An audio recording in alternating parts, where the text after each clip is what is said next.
புதுசாக ஒரு பெண்ணை பார்க்குறீங்க இல்லை ஒரு ஆணை பார்க்குறீங்கன்னா அவங்ககிட்ட கவனமாக இருங்க. அதாவது அண்டைய மொழி பேசும் உங்களுடைய மொழியை தவிர்த்து இன்னொரு மொழி பேசுகிற நபர்கள்ட்ட கொஞ்சம் கவனமாக இருங்க.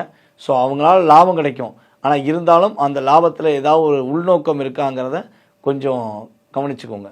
ஏன்னா உங்களை ராகு என்ன பண்ணுவார்னா கொடுக்குற மாதிரி கொடுத்து சில நேரத்தில் லாக் பண்ணி விட்டு போயிடுவார். அதனால் கொஞ்சம் நிதானமாக இருக்கணும்.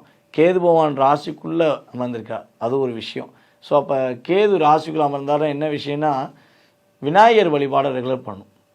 காலைல எந்திரிச்சோடனே முதல் வார்த்தை விநாயகனே போற்றி, எம்பெருமானே போற்றி, விநாயகனே போற்றி, எல்லா விஷயத்துக்கும் நீயே வழி நடத்துப்பா அப்படின்னு விநாயகரை மனசார வழிபாடு செஞ்சுட்டு ஞாயிற்றுக்கிழமை தோறும் சிம்மராசிக்காரங்க விநாயகருக்கு போய் அருகம்புல் மாலை வாங்கி போட்டு இந்த வாரம் துவக்கம் முதல் சனிக்கிழமை வரையும் என் வாழ்நாளை உன்கிட்ட ஒப்படைக்க, எந்த இன்னல்களும் இல்லாமல் கடந்த காலங்கள் நடந்த கஷ்டங்கள் மாதிரி எதுவும் நடக்காமல் என்னை காப்பாற்றுங்க அப்படின்னு சொல்லி விநாயகரை போற்றி வணங்கி விநாயகர் பாடல்களை அதிகமாக நீங்கள் துதி செய்தீர்கள் என்றால் ஏற்றம் உண்டு.